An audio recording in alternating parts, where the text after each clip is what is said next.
Sorry. Hello and welcome to the Volunteer Firefighter Podcast. My name is Ash, and I'm joined with three members of my firefighting family. We've got Scott. Hi there. We have Todd. Hello. And we're welcoming back Warren. Good evening. And tonight's our first time recording. Yeah, so tonight we have some video for the first time. We're going to try to post that. So if you're listening, you can check that out, I guess, probably on our YouTube. And see how stupid we look when we do this. Glad I did my hair. Yeah, exactly. And also tonight, where are we? A little different place. Yeah, so we're not in our normal location. Tonight we are in Todd's breezeway. Mud room. Mud room. It's New Year's Eve. We're recording this right now. We've got T-minus 58 to the old Canadian ball drop. We are doing the landscape. That's more to come later. Zing.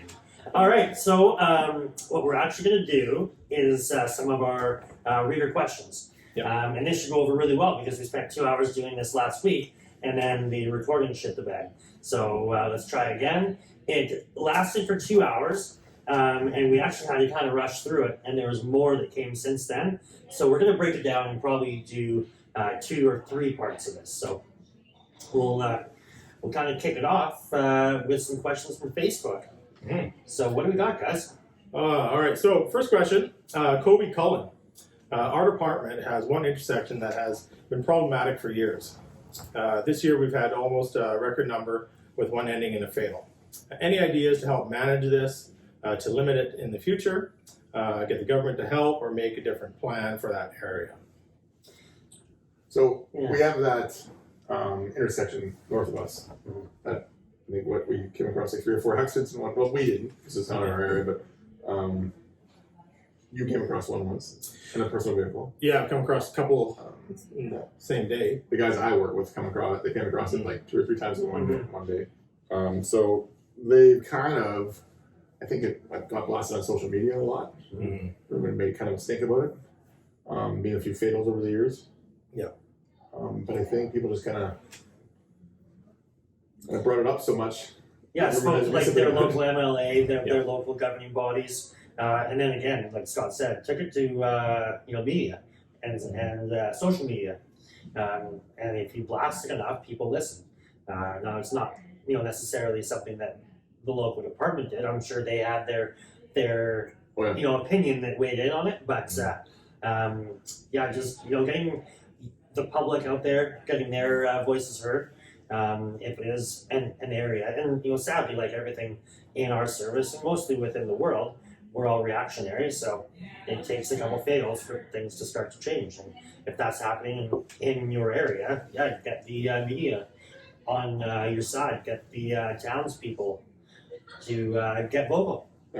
Yeah, in that particular intersection, it's been problematic for many years. For sure.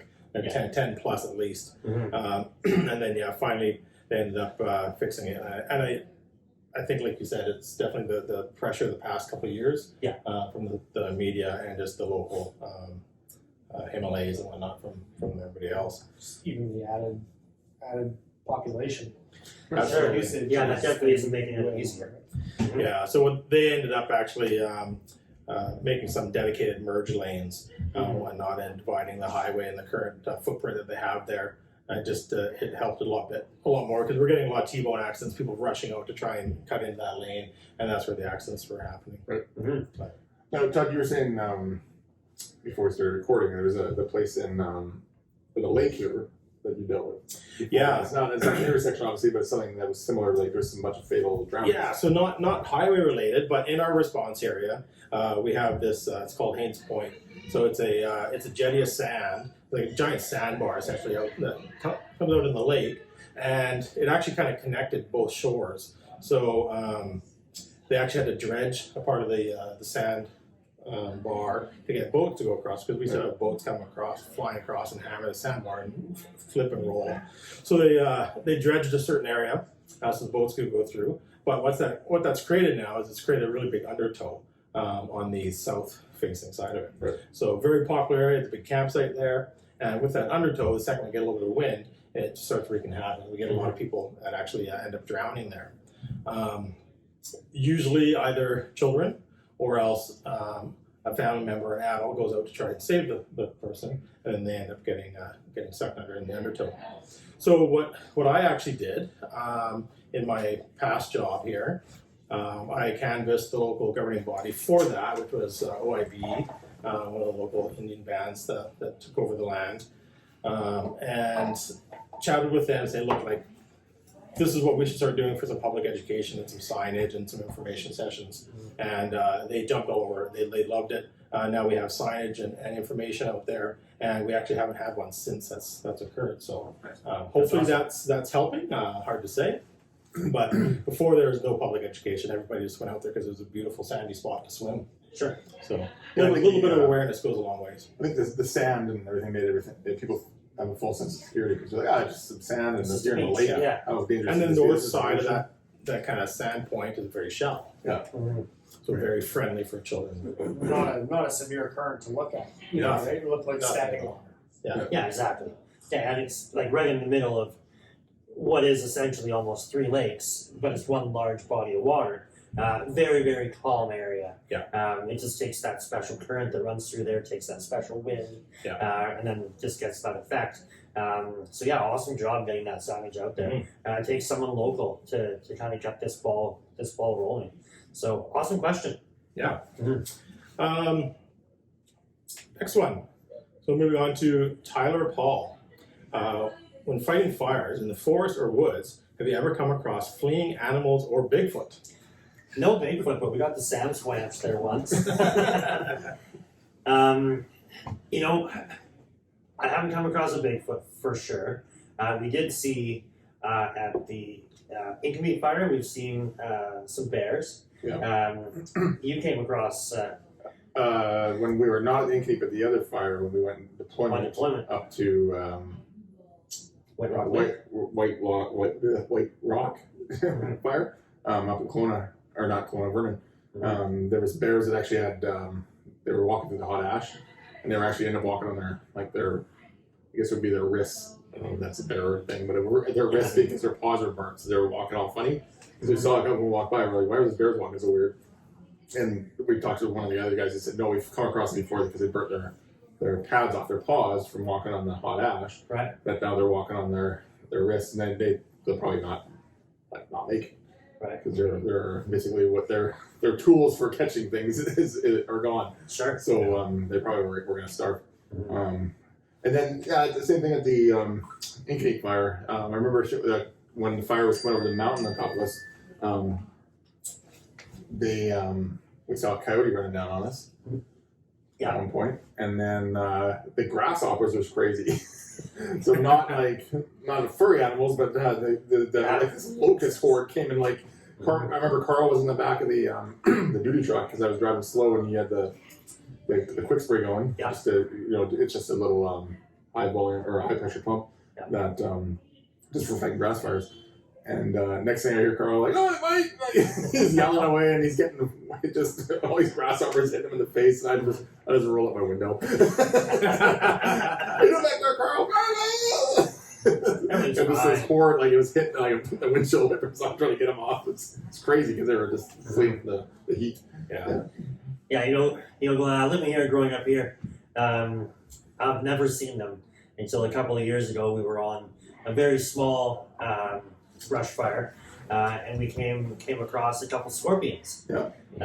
So we were up there. A couple kids were playing with fire. Classic. Started a pretty small area fire. Actually, it was the one that we learned that a large portion of that mountainside was ours, which ended up getting us through deployment. Sparking the side-by-side discussion. Yeah, the side-by-side discussion, which we obviously spoke a lot about. So yeah, come across some scorpions was pretty sweet. I know. I've never really come across any. However, more so the aftermath. And in our area, when we had a fire many years ago up in the mountain just above my house, when I was working with forestry, was rattlesnakes. A lot of burnt up snakes, a lot of injured snakes. And then a lot would actually go and flee and try and hide in the rocks and under the decks of the homes. Sure. So when we're doing mop up around around the homes and moving stuff fire smarting, we found a ton of rattlers. So we actually had to make some snares so we could remove them safely to work. Sure. And that was part of our daily morning briefings as well. Well, and your logo for your, I'm looking at it right now, your logo for your department Yeah. is a big ass rattlesnake. That's That's on fire. Yeah. That's right. But Cool. yeah. Mhm. All right. Two-parter, I believe. Second question. Tyler Paul, what's the best firefighting gloves for winter? Dry ones. Absolutely. I'll add to that the second pair that you keep in your pants pocket. That you pilfered from some poor rookie. Yeah. Throw away. Yeah, a lot of times I'll start out with a pair of structured gloves when it's hot and heavy, get it knocked down, get into mop up. I'll switch over to some extrication gloves that are dry and lighter, depending on how cold it is. Yeah. No, that's definitely the move, right? Like once you're not doing that initial attack where you need that protection, swap those wet ones out. Sure. Yeah, 100%. Same thing as the balaclava. Always carry an extra balaclava. Yeah, that's right. Yeah, it's the balaclava is kind of the next go-to, right? Because all that mist and debris in the winter gets so shitty and sweaty and cold. I think brand wise, because I'm assuming he's asking brand wise, but I don't know. I don't know. There's so many different brands, and Yeah. like I think on our department alone right now, between some older gloves and new gloves, we've probably got 3 brands. I think we have 3 I or was 4 gonna right say now. like we have like two solid common ones, but I've got a backup pair that I built for years ago, and I don't even know what they are. I mean, they're dry, and I'm happy to have them. So Yeah. But great questions. Mhm. Okay, Derek Cruikshank. What are the best and the worst calls that you've been to?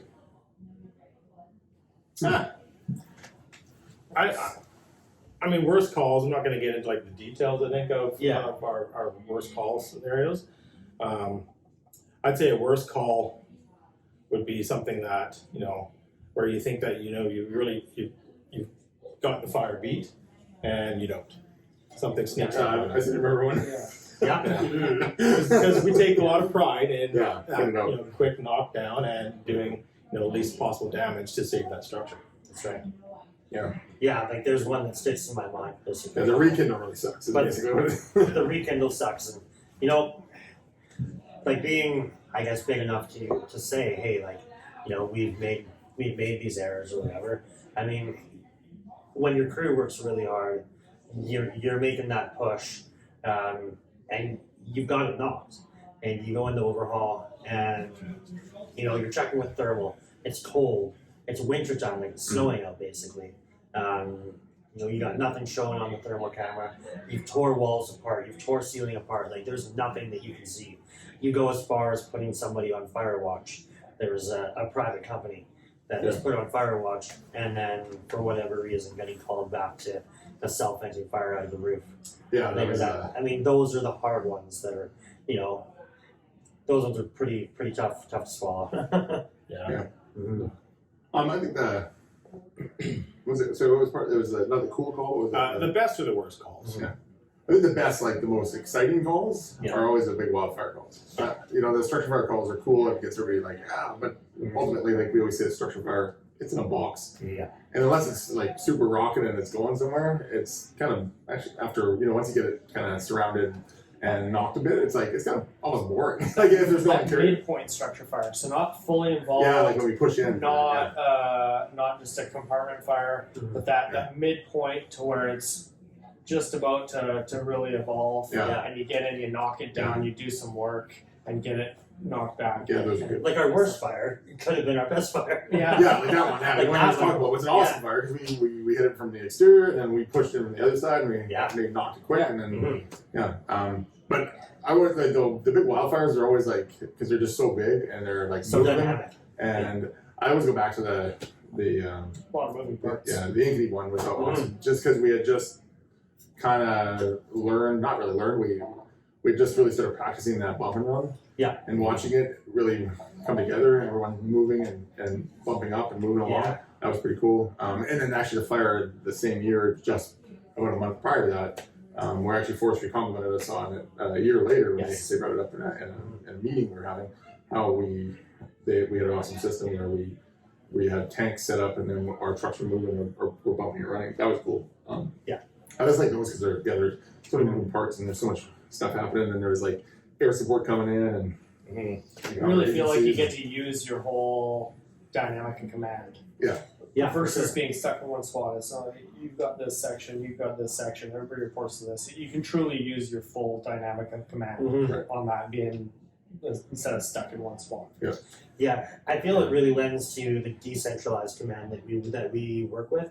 Now we're still answering to the IC, Yeah. but like each truck officer Trusted to is do like the same. is trusted to do their thing. Like basically, it's hey, you are here, and then whatever you need is up to you, and then you so you as the truck officer is in charge of that. So your team does whatever you are now calling for. Versus being around the corner of a house. Yeah.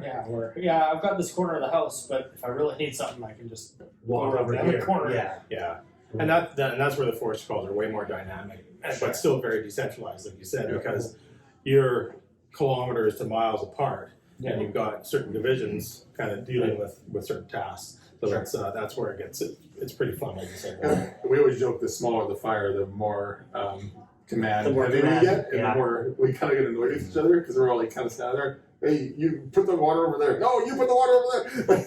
Because we're all trying to find someone to lead. Yeah. It's like, or we can just let the guy do his work.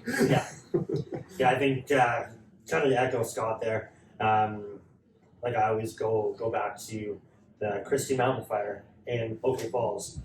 So we were going as mutual aid. So it wasn't a BC wildfire, BC forestry. It wasn't a drawdown. It was like they were asking for help. So we were driving into town, a truck full of pretty young seasoned firefighters, if that makes sense. So like they were no longer rookies. Everybody like was all yellow helmet. They all knew what they were doing, but it was like all like dialed in, like young, fresh, like wanting to work people. Driving into town, and we were going to get stationed as I think just fire all standby, which sucked. We're like, oh, but hey, at least we're here to help. Happy. We barely got the truck parked, and we got deployed up to actually one of the local captain's areas, like by his house. And that fire was rocking. It was coming down the mountain. Everybody working together with a couple of mutual departments close to us. Again, like those are like the difference makers. And we didn't lose any structures in our area. So awesome, Mike. Yeah. So further to that Mhm. question, I'm gonna switch over to one of Josiah Somerville's questions. Okay. So multi parts. Thanks, Josiah. But similar topic. So I'm gonna skip the order a little bit here. But he asks, everyone always asks, what's the hardest call you've ever been out on? But what's the most meaningful or positively impactful call that you've been on? Similar to what we talked about, about kind of the best call and whatnot. But I think the most kind of impactful call is one that, where you really make that difference. That's the most meaningful to the clients involved, whether it's a structure fire, a chimney fire, or a motor vehicle incident. Little things, like it's always the little things that people remember, right? Like how professional and polite you were. Doing that overhaul, protecting some of their memorabilia, right? Yep. Family photos, things like that you can't really replace. Taking that extra step to remove some of those before you start totally overhauling something and destroy some stuff. Car accidents as well, right? Just being extra courteous and professional, taking that extra moment, making sure they have something that they really want out of their car. Sure. Things like that. Just all those little things that really add up. Those are definitely the most impactful, I think. Yeah, I mean, I kind of go back to like the wildfire aspect of it. When you're responding to an NBI, you're responding to a structure fire, like it's already shitty. Like something's happened already. And you can do an amazing job, but part of their house is still burned down. Yeah. Their vehicle's still crashed. Mhm. If you're responding to a big wildfire, I go back to the Christie Mountain, I go back to the Inkme. Christie Mountain was huge interface. And in the entire fire, I think that one was a couple weeks long of like actual like big fire suppression. There was one structure lost. You go back to, and like, so that was like many moving parts. You go to the Inconvenience fire. Again, there was a couple like way out in the forest, which like we weren't even involved in. like an RV and Yeah, there's like some RV camps and stuff that people didn't even know that they were out there squatting, and that's still a loss. But all of the structures, all of the houses were saved. For me, that's very impactful. So we managed to get ourselves out there, get positioned right, do everything that we possibly could to make sure that there was still a home to go back to. It's not crazy stuff like when Todd, you came and helped us, and you noticed that mattress was smoking on the deck. Yeah. Like if we hadn't seen, or if you hadn't seen that actually, that could have been. I don't know if it would have been a full loss. I think we would eventually saw the house. The house on fire, but yeah. again, the house would have been damaged, and for like it would have been damaged. We would have been kind of like we could have prevented that. Yeah. So that was good. Yeah. And the one I always go back to was the 2015 one. When it was a windstorm and I happened to be the truck. I don't think I was even an officer yet. I was still the training officer, so I wasn't a captain yet. And I happened to be in a jump seat, and Warren was with me, and we go to this like power lines down call, which is like a nothing call, and then all of a sudden this wildfire kicks off. We get there, the chief had turned his radio off, so I'm like the IC for like the first 30 minutes. I'm calling helicopters and stuff. And then I hand Warren the radio. I'm like, you start calling in where you want the chocolate to drop. We're gonna set up pumps, and basically we ran this whole scene until the chief finally realized what was going on. So then he came, and then we actually bumped down to because now the wind shifted, started going towards the town. So now we came down into town, and it looked like something out of The Hobbit. Like the whole place, the whole mountain's burning. We're like, holy crap! Because this other fire had kicked off, and Yeah, it's a sight to see for sure. and I think we jumped to like 18 different points that night. We had like tanks and pools, and we were doing backburns right outside the town. And again, I think other than we lost one structure, and it was right off the bat. That was it. It was the only structure lost in the whole fire. So, and a few times it like came right to the edge, and I think the garage started burning, and the guys got there in time. And there was a lot of moving parts in that one too. Yeah, absolutely. I'm gonna say like a good NBI too. You get there, even if there's no serious injuries, but just that sheer comfort you can give someone in a real tough situation, Right. Is a super satisfaction that you can get. Whether it's one or multiple victims in that. Just the sheer comfort once we show up and get in there and start doing stuff and just making that initial contact. It's a great satisfaction. Mm-hmm. Absolutely. Yeah, and actually that kind of goes back to I was at a pre-hospital conference many years ago in the States, and one of our keynote speakers, he spoke about the Phoenix Fire Department. They went to a call, whatever it was. This gentleman had an incident while he was working on his entranceway to his house, his walker. He was pouring concrete and finishing it. They had to rush him to the hospital, and the fireman and the truck officer was like, well, there's only like 10 feet left. He's got all the concrete and everything here ready to go. If he leaves and we leave, like it's just everything's going to be destroyed. Yeah. So they took that extra 30 minutes, stayed on scene, finished it for him, and then left, and then went to the hospital and kind of told them, hey, this is what we did for you. And it's those little things that they really remember. That was the most meaningful for him. Was that? And it's like people say, like, why did they call us? Well, to make things better. Sure. And that's what they're going to remember. So, yeah, good questions, Rosine. Two more. Two more? Yeah, I think Close so. to Oh boy. Okay, so let's see. I'm going to. That's true. Oh man, yeah, we got a bunch here. Well, Adam Pierce, why do you all drive Fords?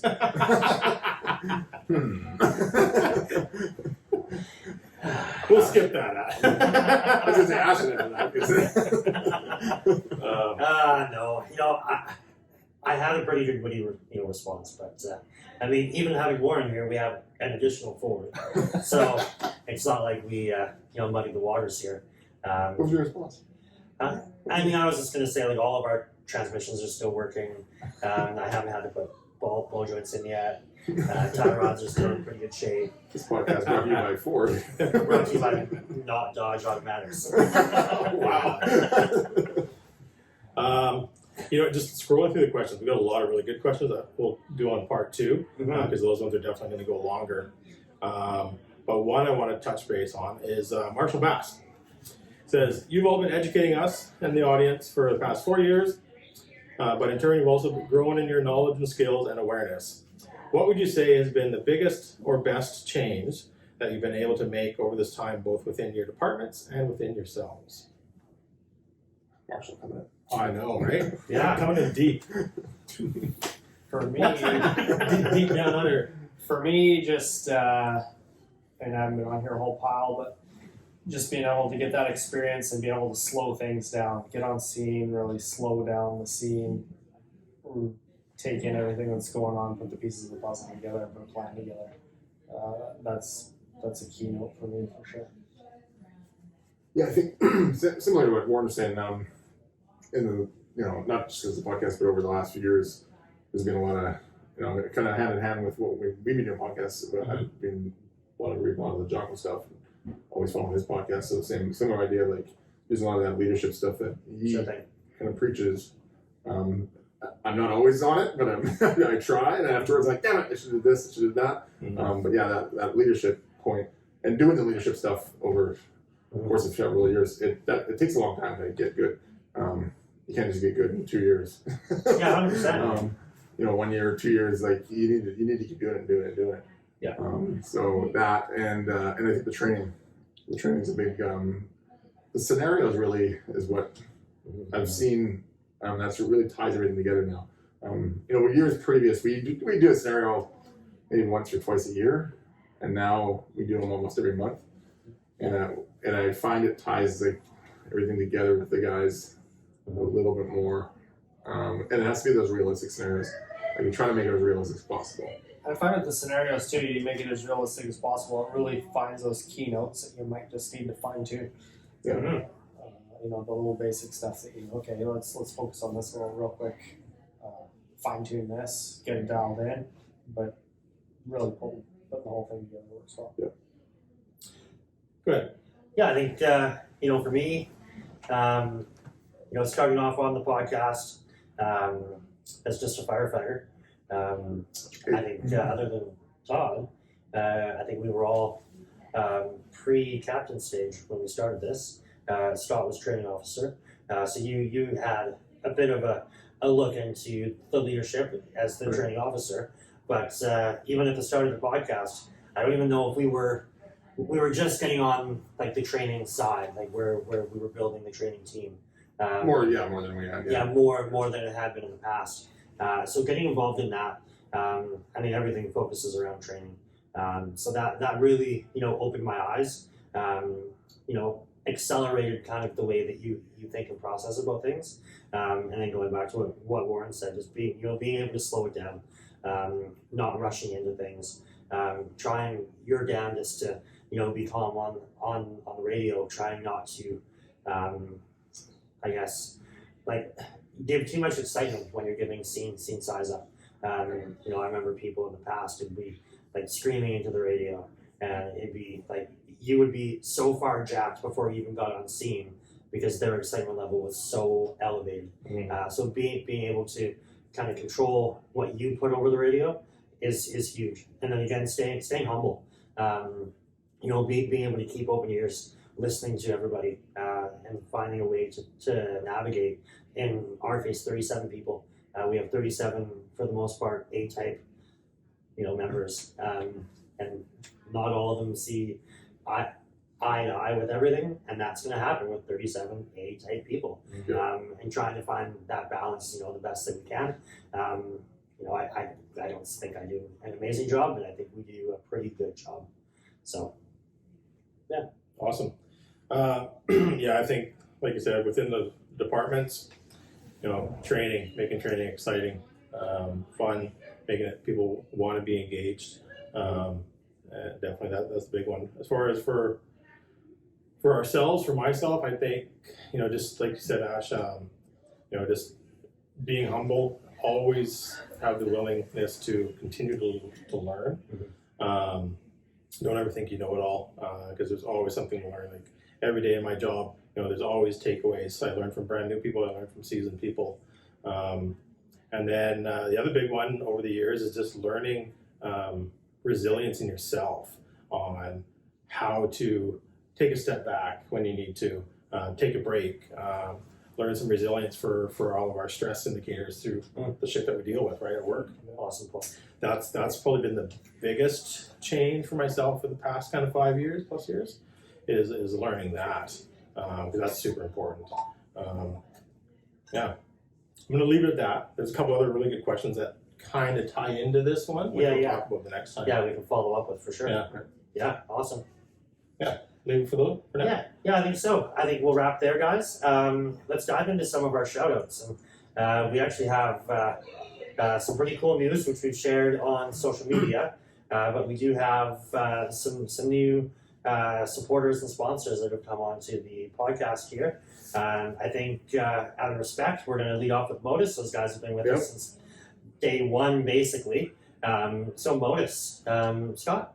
Modus, famous for the sniper tool, famous for a bunch of cool fire equipment, cool fire gear. Like you say, cool fire videos. Yeah, I was going to get there. They got wedges, they got soft entry, force entry tools, they got the pocket organizer, bag masks, lots of cool gear. And now they have, what is it called, Modus TV? Yeah, Modus TV. Yeah, and you know, first episode, I'm just gonna say, it's pretty cool. Super cool. Yeah, it has us on it. And yeah, when we first started talking about that, recording that episode, and we were like, what's this about? Like, we weren't really understanding that they were actually gonna bring on a camera crew and do like full on like crazy video. It turned out really well, I think. Yeah, so check them out. If you want a discount on that, DTFF5, as always, we'll give you 5% off. Beautiful. And we've got two new supporters. Why don't we get on Jocko Fuel? Jocko Fuel. Now we had some Jocko Go. Yeah. They're down in Palm Springs. Yeah. Delicious. Yeah, amazing product. Sadly, it's not in Canada. Yeah. Yeah. It can be shipped to Canada. You can ship it, Absolutely. but you can't. Yeah. You can't go to any of the stores. But if you're in the States, I think you can go to like Wawa, and Jocko always says it on his podcast. I'm never good with the American, because I don't know all the American stores. I think That's there's right. like a Circle K down in Florida that sells it.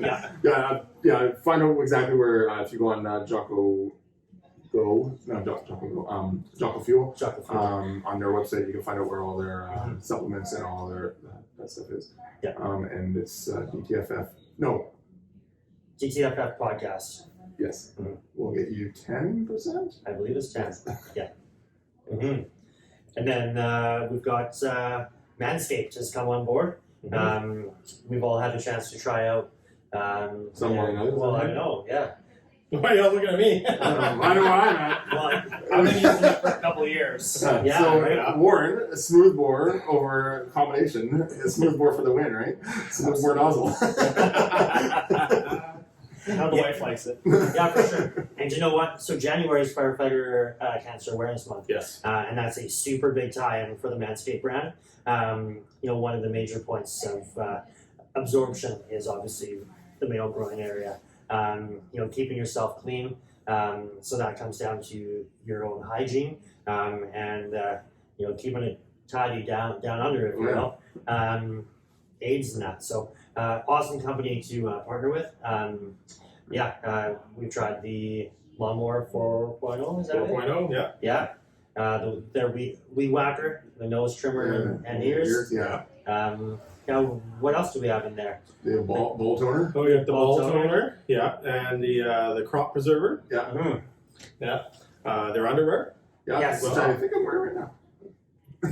We will not show Take my word for that. it. See how we're doing video, yeah. Yeah. And then their t-shirts and Yeah. all that. Mhm. Yeah, so definitely a fan thus far. Yeah, it's awesome. It's it definitely helps.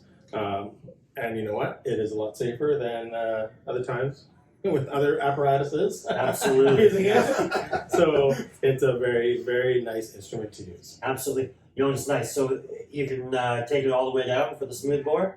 They do have an attachment if you want a little grass on the field. But not for But this yeah, one. I think it's a longer one. You can go to like the Mr. T, the old Mohawk. Mr. Oh, T. yeah. It gives you options. Exactly. Yeah. Yeah. So Manscaped, what is our discount code for Manscaped? DCFF 20. will give you 20% off. Mm-hmm. Yes, yeah, that's a really good deal. That's for your initial purchase. Any of like if you have to get replacement blades, if you need to get any of the Some ball toner. some more toner or whatever, hop online, use that discount code. We really want to grow this relationship with them. Grow it, get it? Or shave it. So you- Throw it and shave it right off. Yeah. And it's free shipping with the code as well. Yeah, that's right. So, getting free shipping on that is an awesome bonus as well. So, Manscaped. Let's get back into, let's go to Stop the Bleed. Ow! And not to be. Brought to you by Manscaped. No connection. Those past blades might have been Yeah. Stop the Bleed, but not Manscaped. Right, so Stop the Bleed, stopthebleed.com or stopthebleed.org. 3 major methods of hemorrhage control. Of course, it is direct pressure, tourniquet application, and wound packing. And tiny bits of toilet paper. Make sure you have a good tourniquet, of course. We really like the cats up here. They're good. Soft tees, so they're probably the top 2, I would say, in our area. And you know what? Make the training fun. If you're going to do the training, do the course, make it realistic as possible. You can check out our YouTubes and stuff for some of the wound packers and wound packers control that we've made. Very cheap option, works awesome. Kids love it, people love it. We've taught all sorts of ages and populations. And if you're doing it in your department, tie it into your regular training and high fidelity sims, man. Make it as realistic as possible. And it's funny, those wound packers we built out of those yoga blocks and those like $15 weed pumps, spray, 6-pair pumps. When you and I built them, we're like, this is the last like one session. We're like, it's like $20 well spent, one session. Years later. Literally, that's all we've ever used, other than the one we have, the fancy one. Fancy ones, yeah. But that thing we built was those things are great. Absolutely. And you can kick them around if you lose one or whatever. We'll just build another one. But Sure. Yeah, like Todd was saying, YouTube, we've got a video up basically of the entire course that Scott and Todd walked through. Gave some of the looks into the high fidelity sims, walked through the entire course. So to get a glimpse in, have a look on our YouTube, and then to get some local training, hop on stopthebleed.com and look for a course near you. And if you are a first responder, law enforcement, you can get on and become an instructor. Yep. Perfect. Off the back of that, let's talk about Dr. Nick. Dr. Nick Sparrow from the ATAC group. And he runs the RTAC, or they run the RTAC, but he's had it out in the Kootenays here now for a while. We went out to his course and did it. It was phenomenal. So they're offering an online portion of it as well now. And like Scott said, really loves going through the course because with the little video clips and stuff with him in the corner, you can sit there kind of what do you call it? Angel on the shoulder? the angels are talking head. No, the angel on the shoulder. Definitely. It's like, he's like, you're like, oh, he's watching me. Even though it's not live. It's like, But they really, really good instructors. It ties in, the conversations they have in the little video really ties in and just helps you with the learning. And I really like their course content. Like I've done a lot of online medical courses, same with Warren with the ambulance service and stuff. And this one is definitely the top notch. Nice. I often think of that little his head down the corner in Jurassic Park when they type in the wrong code and that guy comes up. I was waiting for him like you hit the wrong button on the quiz. It should come up. That's for version 2.0. Yeah, I'm gonna suggest it. Nice. And then we got Tanner Olson band. You managed to see Tanner Olson when he was down for 100 year. Yeah. Country music out of West Coast Canada. What'd you think? Fantastic. Absolutely great show. Awesome live show. Right now, I don't know what he's up to, but he's been doing some live shows. New Year's Eve thing. Yeah, maybe a New Year's Eve deal, which is coming up quick, so we gotta wrap this. Check him out anywhere that you stream and download music. Awesome group. And then again, lastly, you have us. We're on YouTube, we're on Facebook, Instagram, TikTok, we're on Twitter. I don't know where else are we. I think Todd's on OnlyFans. Well, now with Manscaped, Exactly. bringing a little bit extra income. You're rolling in the bucks. Exactly. yeah, so you know what, guys, being New Year's Eve here, thanks for everybody's support over the past year. We're still blown away with the support that we get. We're shocked every day when we realize how far this crazy podcast has actually come. Being approached by people that have zero ties to the firefighter world that know about the podcast. Those big thanks gotta go to Modus getting that video out there, but everybody else that's come on board, every listener, every follower, people that reach out and give comments. Again, we wouldn't be here, without you guys still. So we absolutely appreciate all the support. On that, continue to reach out, comment, like, share, subscribe. It just gets us out in front of more and more people, and it will allow us to continue doing what we're doing well into 23 and beyond. Absolutely. Anything else, guys? Happy New Year.